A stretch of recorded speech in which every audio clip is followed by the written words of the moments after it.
I hate the fact that they now do the Hall of Fame at like a SmackDown. That crowd must be knackered. Yeah. And do you know what? The wrestlers must be knackered because now WrestleMania's on a Saturday. You must be sat there going, "Oh God, Beth Phoenix is going to do a speech. Oh God, it's Hillbilly. It's Hillbilly Jim. No, don't do the speech. Because you can't watch it. You're so tired. If you watch the Hall of Fame, like if you let's say you're a British fan, you go, "Oh, I want to watch the Hall of Fame." You can't. No. You're exhausted. You may as well. There's no point watching it live. You may as well just watch it back after. They put Paul Heyman on first because they knew that was the main one. And they were like, because that's the one that everyone's watching because it's just come up. Terrible idea. But that's why I was. I don't like it that it's in a ring. I liked it when it was. I preferred it in a thing, as a stage, in an audience. I get why they're doing it now because they've now got Saturday, so whatever. Anyway, welcome. If you're sat there going, you never watched this before, you have no idea what's going on. This is the Sam's Hall of Fame on Sam's on Wrestling, where we take our favourite, and they might not be the best, they might be just our favourite that we love for different reasons, our favourite match, segment, and moment, and we're going to stick it into the Sam's Hall of Fame, just like a vault where it stays there forever and can never be deleted. No. So Triple H and Scott Steiner will be there forever. Maybe we should start again. Just start the entire Hall of Fame again. How are you doing, Sam? You ready for the Hall of Fame? I am ready. I'm suited and booted. We're gold today. Yes. We've got some gold going on. Yeah. So let's go and find out what is going into a Hall of Fame. But before we put stuff into a Hall of Fame, what would you put into your Hall of Fame? What is one of a Hall of Fame match that you want to keep forever? What moment, what segment do you want to put in the vault so it never disappears? And remember, it doesn't have to be great. It just be something that you love. And before you do that, comment below and don't forget to like, share, and subscribe. And let's find out what Baby Sam's match is going to be. Baby Sam, my darling, what match would you like to enter into the Sam's on Wrestling Hall of Fame? Now, let me just surprise you. I like surprises. Yes, and I'm going something rather modern and recent. Okay. I am putting in... As opposed to when you put, like, Kofi in earlier. No, well, that's everything you do is modern. That's Bruno Sammartino to me. So, I am putting in the last Monster Standing match, Bronson Reed versus Braun Strowman. Wow, we're going that early. Wow, that's 4 months ago, isn't it? I think it's that good. Wow. That I don't think we need to let it settle or wait for rose tinted glasses. No. It is that good now. It is remarkably entertaining. WWE, as much as they have for many years liked big hoss men, have failed to actually showcase them as big hoss men and make them entertaining and make them stars. They did it a bit with Braun in 2017 and then didn't capitalise on it. This is the most fun big man match that I think has ever happened in wrestling. I don't think that there's any competition. It depends when you start quantifying big men as well. You know, you go, does Brock count? And then you go like that, because Brock has some great ones. But you're absolutely right. This, like, monster versus monster, they're always usually bad, because one of them can't work and the other one can, or they don't. This was phenomenal. And I'll tell you what, Bronson Reed in 2024 has been, and you know, it was pretty much the second half of 2024, was phenomenal. And this match was great. Seth returning as well. They weren't happy about the ring breaking. Apparently they didn't get the reaction, but I think that's because every single person in the room was going, when are you breaking the ring? It wasn't a great ring break. Like, it didn't really it didn't quite work. Well, you compare it to Brock and Big Show's. I remember that happening because it's the first time it ever probably happened, the whole ring destroyed. And little 11-year-old Sam was just like... It's been overused now. I think they could have done it 4 times like now, it caving a little bit. Big Show, Mark Henry, and Big Show, Braun. Yeah. So this is on 4. The reason I like the one I liked the most, actually, out of all of them was Big Show, Mark Henry, because that was like 3/4 of the way through the pay-per-view. Oh, so they had to carry on. Yeah. Cena had a match with Alberto Del Rio with a ring completely destroyed. That's awesome. That's great. Love that. Really cool. That's why it made memorable to me, because the other ones were all the end of the show. Yeah.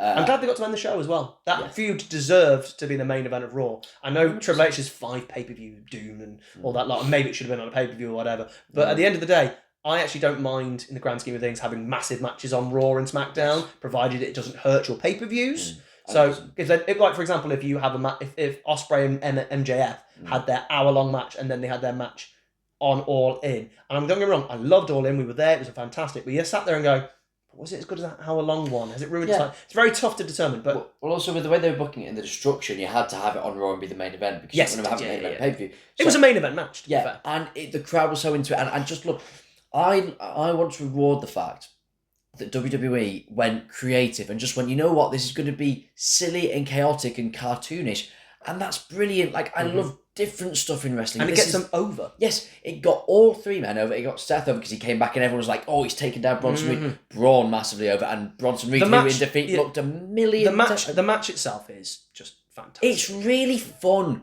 It's really fun. And they do something that is one of your pet peeves, where immediately go into the ring, just start fighting immediately. Yeah. Don't do this whole, we've got to go to the corners thing. My pet peeve is people going into the corners, not getting. I like the fact they just go and fight because they should want to fight. They've gone through walls and been splashed off concrete things and all that stuff. I absolutely love this match, Sam. I adore it, and I just think, you know what? Just because it's modern doesn't mean it never go in the Hall of Fame. Exactly, it's absolutely that good, and it gave me a lot of joy. And I really enjoy Bronson Reed now, which I barely even knew. I'm not going to lie, when he returned with The Miz, I couldn't have been more uncaring. Yeah. And now, I freaking love that man. Yeah. Anyway, I'm happy. Sam, enter it into the Hall of Fame for you. It's in there. There you go. Bronson Reed versus Braun Strowman, the monster, last man, monster standing, their monsters match. Standing monsters. Goes into a Hall of Fame. And now we move on to your match, Sam, that you want to put in. Mine's not as modern as yours. Is it Scott Steiner again? Yeah, nearly. It's the same pay-per-view he debuts. Where my match comes from. No, that's his debut match. Oh, Survivor Series. Survivor Series 2002. We're into February, and I think it's time that we enter the first ever Elimination Chamber match into the Hall of Fame. Because I'm going to say this now, Sam, I still don't think there's been a better one. There's been a few that have had some good stories. I think there's been some that maybe, on the whole, maybe better. But I tell you what, that feeling of that first match, I don't think it's ever been replicated. Because first of all, you know, we talked about like sometimes a new gimmick and people try and work out, what can I do in here? I think they did a lot of everything you can do. They dived off the pod, they climbed the side, they went through the glass, they went on the steel grates, they bled, they kind of did everything you can do. The only thing they didn't do was climb to the roof, which then has been done thankfully since. That match also was a mess. Oh yeah. But you know what? You've got 6 of the best workers in WWE history that you have no idea it's a mess. Shawn Michaels is meant to come out 5th. Really? Yeah. Who came out 5th? Kane! Why did that happen? I don't know! Right, it's just happened. It's in Jericho's book! It's a complete mess! They got it all wrong! Most of that's booked on the fly! That's incredible. And I'm there going... Compare that to the Intercontinental and you're there going, hang on, isn't Shawn Michaels coming out last make the most sense anyway? So he's sat there from like a right somewhere going, yeah, Shawn last, yeah, makes sense, he's returning and all that lot. Nobody's meant to come out 5th, Kane was meant to be last. Wow. And then, obviously, Triple H, obviously, RVD. I'm going to say RVD copped out of this splash. Because, you know, he didn't go for the... He could carry it to Jeff Hardy Swanton. He just went, yep, Swanton off, let's do it. RVD lands on his feet. He kind of cops out, and I was amazed RVD copped out. You compare it to 2006 in the Elimination Chamber with the ECW. Test does an elbow, but he commits to that elbow. And that's why RVD lands on Triple H's trachea. Again, Triple H proving he may be one of stupidest, but one of the hardest, toughest wrestlers. 3 times he's got through a match with a debilitating injury. Not an injury, a debilitating injury. It's incredible. But there's so many things happen in that match. To take Kane out, they book him strong. He gets hit with 3 finishing moves. The Shawn Michaels Triple H ending, the confetti. The fact the match was in Madison Square Garden, so they had the fans, and they had the cool entrance. Saliva played Jericho into a song that no one had ever heard of. I was like, this is not Jericho's song. It was like, I'm king of my world. I went, this would be a good song for Jericho, but I've not heard it before. No. What do you mean this is Jericho's song? What do you mean? He might have had it once on Raw, maybe, and then never used it again. I think this match is incredible, Sam. For a match that's a mess and goes wrong almost instantly, I still believe personally. And if I break down and go watch all the chambers, I'm sure there's probably some better. And there's better moments anyway. Edge's whole night at No Way Out 2009 always sticks in my head. I don't think there's been a better one. And I don't think there's been a one with as big a star power. Yeah, it's a real achievement in wrestling for what those 6 guys did and what they did. But they actually had no idea what to do with. No. Yeah. And that's what makes it fun. Like I think the fact that it's on the fly. Yeah. There's an energy about it that you can tell. It was electric that night. Yeah. I watched it live. I stayed up. Shouldn't have done. Had school the next day. Yes, I watched it live. 10 years old. My parents don't know. I still watched it live. And by the way, it just followed the SmackDown 6 and elimination match. So we've just gone from them to them. So they had a lot to build up to because they were awesome. And the whole night was really good. Yeah. Like even matches that usually were like meh matches, like Trish Stratus and Victoria's first proper match, had a great hardcore match. Ruined the finish. The whole night actually was a mess. But in the grand scheme of things, I genuinely think, Sam, this chamber match needs to be, if we're going to have the first chamber match, if we're going to have a chamber match going in, it needs to be in February, and it needs to be the first one ever. Do you agree? Yeah, I 100% agree. I'd argue it's the last great stipulation that's been invented. I think maybe the AEW reinventing the Royal Rumble, but I would argue it's a reinvention of the Rumble. Yeah. Great, I love it, and they've already done it already. They did a tag team one weeks after All In. What's wrong with you? It's like booking on speed. It's ridiculous. Anyway, Hall of Fame. Hall of Fame. I am adding the Elimination Chamber from Survivor Series 2002 into our Hall of Fame as my match. Sam, your moment that you would like to add into the Hall of Fame. This is a bit of an obscure one. Because, so it's Daniel Bryan's, this is related to Daniel Bryan's return in terms of when he announced that he was coming back, which I believe was in February, I think. Yes? Yes? No, it was really close to WrestleMania. It's like 2 weeks out of WrestleMania. Yeah, it was close-ish. I think it's March. It might be. George said it for March. No, I'm sticking with it. This isn't just him announcing, because it kind of got announced on Twitter and then he came out and did the promo. Well, they kind of went, Daniel Bryan has been cleared. And then so there was a bit of that on Twitter. Yeah. So I'm talking about the end of the night, because his promo is amazing, by the way. I love his promo. It makes me cry, like, when he came back, because I missed him so much, and the energy and the excitement behind him coming back was immense. I am talking about when Sami Zayn and Kevin Owens are beating him up at the end of the night. It's the first time we've seen him get physical in years. And it's when he starts fighting back and starts kicking them. The noise. Oh my God, they go mad. The yes chants, like that visceral reaction. It's gutted he couldn't have been in a higher profile match because it was so close. If it happened like a month prior, sort of thing, it could have been because the crowd were ready. But I say that, they then put him in a few big casts, so you know. Well, exactly. We don't talk about that. I'm just on about that it's so small and yet so not small. I was jumping out of my chair when he was like kicking Sami Zayn and Kevin Owens, and he was running to the corners and like drop kicking them. He was ready to go. There's some moments that they're small, but they just spark emotion in you. You say small, but I think a Daniel Bryan return is not small. He is. No, yeah. I would argue if you looked at the last, let's say, outside of Cena, who's been the biggest stars? It's Punk, Roman, and Daniel Bryan. Cody. And Cody's now. Yeah. So, like, I would just look at Bryan as huge. So, at the return of one of the biggest, the end of WrestleMania 30, it was a huge moment. I know he didn't do a lot, is kind of what you're saying, those small kicks and other. Yeah. But everyone was just so elated. I was elated. I was ready for him to go straight back into the main event, Big Cass. But, like, that tag team match, it was meant to be Shane McMahon. It was meant to be involved with. I think they were going to do Kevin versus Sammy, I think is what they were going to do. Which was odd. With Shane being the referee, I think was probably the direction they were going. And then, you know, it's one of my favourite jokes is like the only feud that was happening on SmackDown and both of them involved Shane McMahon and Daniel Bryan. But I was so happy he returned. I was so happy. And that moment was great because we knew it was coming. So we were all just happy. Sometimes announcing something early is actually fine. Yeah.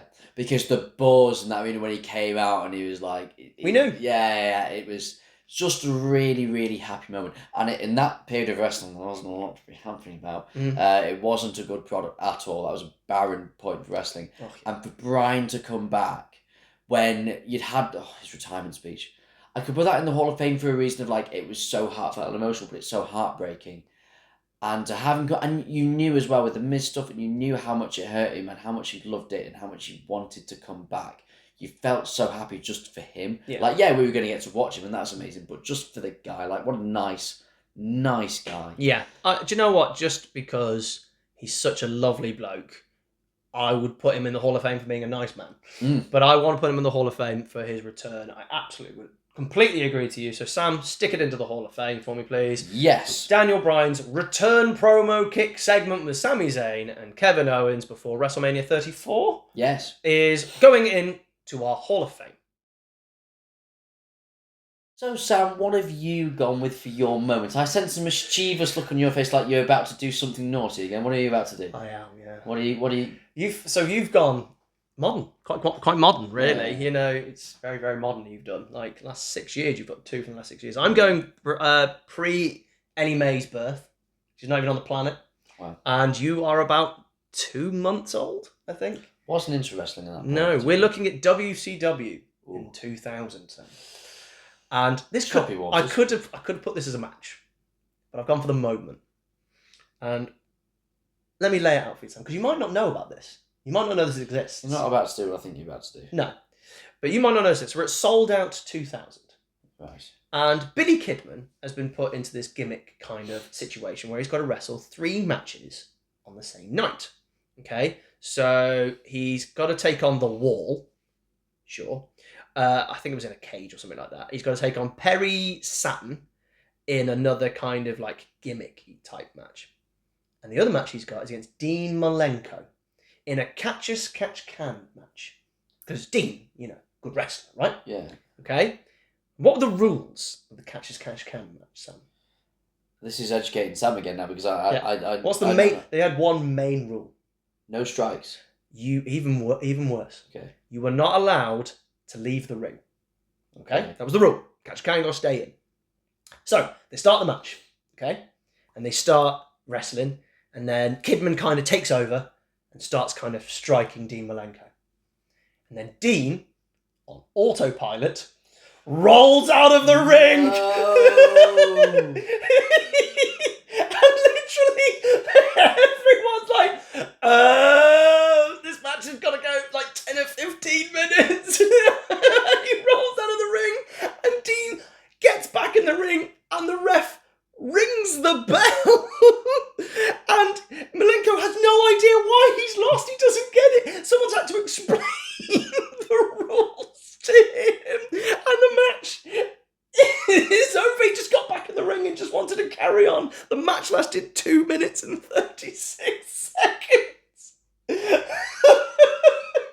that's WCW in 2000. That if you've got Dean Malenko, one of the smartest wrestlers, doesn't know the rules of your match. He literally, they will wrestle, got the strikes, and then Dean just rolls out to take his, like, you know, heel breath and the heel head, and the ref's like, ding, ding, ding, ding, ding, and had to call the bell. So Kidman had to go through 3 matches. It was meant to be 3 matches on the night. He had to, you know, prove himself, whatever the gimmick was. His first match was 2 minutes. So Kidman's like, yay, I win.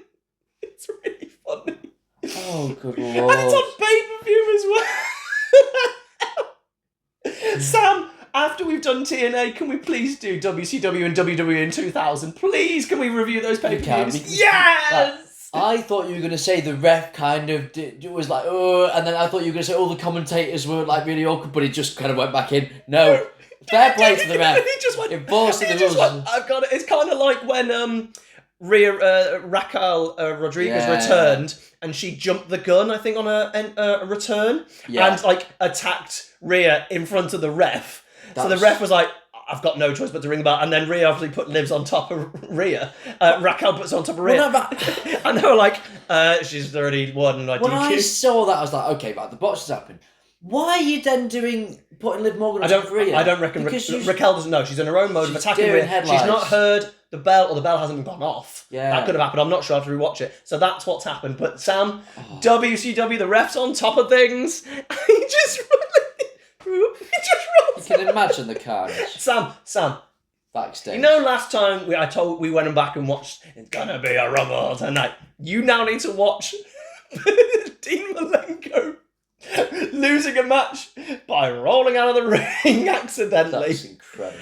Please, could I add that to the Hall of Fame? Go on. My moment for the Hall of Fame in February 2025 is Sold Out 2000. Dean Malenko rolling out of the ring and losing his match with Billy Kidman. There it is.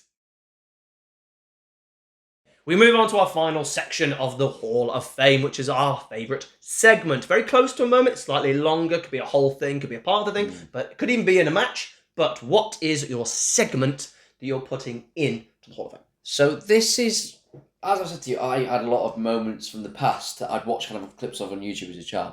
This is one of my favourite little segments ever, especially as a kid. And I don't know why. Maybe it's because I was really into the SmackDown versus Raw stuff, the red versus blue stuff, because it's kind of like football to me. I loved the hilarity and nonsense of this segment. 2004, the draft. Sam's... the new draft with Eric Bischoff and Paul Heyman. Yes. Right. So it was Eddie Guerrero defending his title against Triple H in the main event. Yes. You know what's coming. This is really fun. It made no sense and wasn't even a storyline. It was just fun. So Eddie Guerrero's wrestling Triple H, and then Evolution get involved naturally and cause a DQ or something. Because Triple H has just been transferred to SmackDown. Yeah. And he was unhappy about it, so he got given a WWE Championship match against Eddie Guerrero to win the title. Yes. Didn't end up on SmackDown. Got traded back for Booker T and the Dudleys. Yes. Who knew that? You know, he's remember when I'm going to trade you, Sami Zayn, for Eva Marie, a talent of equal. And she went, I am better than 100 Eva Maries. It's like, who knew that the currency of Sami Zayn is how many Eva Maries are you? And it's nice to know that the Dudleys and Booker T together sat there going, great, we are one cerebral assassin. It's just hyperinflation. And those three. Triple H has ruined the market. This is what Moneyball was needed for. Exactly. It's the Wolf of Wall Street. That's all it is. Dudley's and Booker T, they get on base. Bow down to the king. Get on base. I haven't even heard your segment yet. What's your segment? Right, so Evolution caused the DQ. Then they just start beating Eddie up. Some random SmackDown people wearing the SmackDown shirts just get involved, like Cena and Ray come out, and then like some RVD or some people who come out and fight for Raw, and it just keeps escalating. More Raw people, more SmackDown people. Then Big Show comes down. Then Kane comes down. And then I remember those two being last. And then it just erupts into this massive thing. You've got like Austin comes out and with I'm telling the story. You're jumping the gun, Sam. So. It just keeps escalating to the point of hilarity, and Ric Flair's like selling it and being hilarious with it, and then literally, yes, keep that in your mouth, and then suddenly it's all carnage, SmackDown are dominating, and then glass breaks because Austin sees a fight and just wants to get involved. Comes down on his quad bike, and he's with reinforcements. He brings more Raw stars. Gets into it. So he comes down on the quad bike and he's literally... And JR's just going off in commentary because he's JR. Yeah, and he's just bringing them down like he's bringing an army into a battlefield, and like it's Thor coming into a Wakanda. An element of like the end of the Lord of the Rings when Gandalf turns up. And it makes no sense, and that is what is so brilliant about it. It's like there was no real feud. People are just getting involved for the sake of it. But it felt like Raw and SmackDown... It was the first time... Because Raw had been split up with SmackDown now for 2 years, and this was the first draft they had. Like, it wasn't really a draft, to be honest, it was a lottery. And they actually were against each other at times. So it may not make no sense, but they were actually against each other. It sold that rivalry, it drew the battle lines. And it's what they should do now with Raw and SmackDown now. There should be the battle lines now. Massively. They still appear on each other's show. Exactly. Can I just point out another thing on that side note? Cool. It was Austin's last night on Raw. Was it? He quit. Never came back. He quit, literally, that was it. What was he? Was he like, because he wasn't the sheriff. But I thought he'd lost that in the Survivor Series 03. He came back as the sheriff. He was a GM. And he'd come back as the sheriff. Right. So he's the sheriff of Raw, so he can do what he wants, which means nothing. He was at WrestleMania 20. This was the couple of days after WrestleMania 20. Right. That's what it was. But yeah, because Edge returns that same night. Gotcha. And all that jazz. Yeah. This, one of my favourite things... Fun. One of my favourite things, actually, this, just on a complete unrelated note of that draft lottery, is we're talking about, like, Eva Marie's and all that lot. Yeah. Paul Heyman goes, this is the best person I'm getting, and it's Spike Dudley. And then laughing. And I'm like, how do you feel if you're Spike Dudley? That they go, ha, you got Spike Dudley. I'm like, poor Spike. I'm on your books. You pay for me. Yeah. What do you mean? Yeah. That was actually probably the best draft they actually ever did. And you know what was hilarious? Jerry Lawler made the best. Well, you remember it. He's literally said, hey, JR, we should go in Michael Cole and Taz. It's like beautiful because everyone just hitting each other for the sake of it. That was a great night. That worked so well. Triple H getting drafted was great. Edge getting drafted. He hadn't been on TV for 2 years. Spike getting laughed at. Shelton Benjamin getting drafted and Rene Dupree from tag teams, and everyone went, oh God. And they both got a push as new stars. It gave them a chance to go, hey, you see these two guys? We're going to push them. And you were like, great. It was really good. I loved this whole night, but that segment at the end of that, I can't remember Kane and Big Show distinctly getting their own kind of, not entrance, but they got to walk out on their own. Which is like great, everyone else. like little details like that. It was really good. Fun. Sam, I love this. It was my era. I'm glad you mentioned it. Yeah. It's definitely going in. It's not on my list, but it should have been on my list. Let's add it in then. So I'll throw it in there. We're talking about all of them. The Raw, SmackDown, Lottery, Scramble, Giant Feud match, Scramble thing. Basically, that didn't matter. The church scene in Kingsman, essentially. Yes. We're putting in the Raw versus SmackDown church scene from Kingsman into the Hall of Fame. Yes. So, Sam, we come to your segment that you want to put into the Hall of Fame. I'm quite intrigued. You've built this up to me a little bit. Off camera, yeah. You don't know what it is. No. Because we don't know what each other's Hall of Fame. We don't know. Whenever we do these videos, genuinely, we have no idea. We don't know each other's top 10s. We don't know each other's Hall of Fames. We don't know each other's controversial takes. We generally don't know. We are actually responding genuinely in kind. My segment that I would like to put in is Braun Strowman lifting crap. Yes! Seriously, I love this stuff. You mentioned that Strowman and Bronson, I was like, I've got Strowman at the end. I was like, I've got Strowman. Braun's done well today. I love Braun Strowman. I genuinely still don't understand why he was not given the title at the Rumble and going to Mania is the thing. Brock didn't need the championship. Have Braun be the champion. I still don't get it. If he hadn't won against Goldberg, which wasn't even supposed to happen. Yeah, forget that. You could argue he's one of the, if not possibly the best wrestler to not be given a world title. He was so over. But anyway, on my segment, I pick all of the stuff he lifts. All of them, right? Every segment. I'll go with one in particular so that we can have it as official. I'm going with them lifting the production truck. Is the one I went, because that one is clearly rubbish. It's clearly insane. He's clearly not lifting production because we've seen inside it. But it was amazing. And the crowd went ballistic. It got Strowman over just lifting stuff up or pulling things down. He literally, first one it was just like lifting the announce desk. That was it. And then it was like, he's by the end of it, he's pulling down the entire Titantron with a grappling hook. What's incredible. Happening? It's like if you had the Hulk and you're booking him as the Hulk, this rage-filled monster, he would do stuff like, remember like he kicked Apollo Crews that time, but it was like, it looked so cool. He just like Apollo Crews, fair play. He can sell. Wow. And then what is he threw Kalisto into something? Into like a garbage. I am not garbage. It's like, you're a bit garbage. Yeah. But him just lifting stuff got him over. And you're looking at Vince going, Vince, he's everything you want. He's big. And the crowd love him. And it was your idea. Yeah. Do it! Stop picking your part-timers. Pick these guys. So when people go on Ross WrestleMania, they go, who's this bloke? And have him lift something. Like when he WrestleMania 34, have him lift over the Mardi Gras stuff. Yeah. Tip it over. Do you wonder why he couldn't? Because it was all fake. Yeah. It was all fake. But him lifting that production truck was so stupidly insane that I just sat there and went, yeah, I love you. If you don't know what I like in wrestling, I like someone who's a good worker, and I like a gimmick, and I like a character, but I also like it to be silly and stupid. If you know when people like do WWE, they go, I'll do that stupid rubbish on WWE, and then AEW do really stupid stuff as well. They're going, you have Orange Cassidy. Like, I love Orange Cassidy because he's so stupid. And I'm there going, no, wrestling is silly. It's daft. It's meant to be insane. And you can do whatever you want. You control the narrative. So have him lift a truck. Because then you can sit there and go, Braun Strowman strong enough to lift a truck. Yeah. And a kid will go, Dad, you can't do that to Braun Strowman because he can lift a truck. And that's what you want. You want the 8-year-old to say that. Yeah. The Undertaker teleports. Yeah. Where's the barrier? There's no barrier. Not going to lie, when you mentioned Bronson Reed and Braun Strowman in that match, I was like, I'm so happy. Yeah. I've put Braun Strowman in the same night. So it's literally the Braun Strowman Hall Celebration of Braun. Opens and closes, bookends the Hall of Fame. He bookends it. He's opened the show. He's had a promo. And he's had a match. Though we've done it the wrong way round. Yes. But anyway, can I add Braun Strowman lifting crap into the Hall of Fame? Most certainly. In it goes. Braun Strowman lifting stuff into the Hall of Fame. Thank you very much for joining us on our Braun Strowman, also don't get out of the ring, Dean Malenko Hall of Fame. It's so funny. I need to watch that. You do. It's so funny. I love watching rubbish WCW. Thank you very much for joining us. What would go into your Hall of Fame? What would be your match? What would be your segment? What would be your moment? We would love to hear about it. What do you think of ours? Remember, they're ours and we don't care.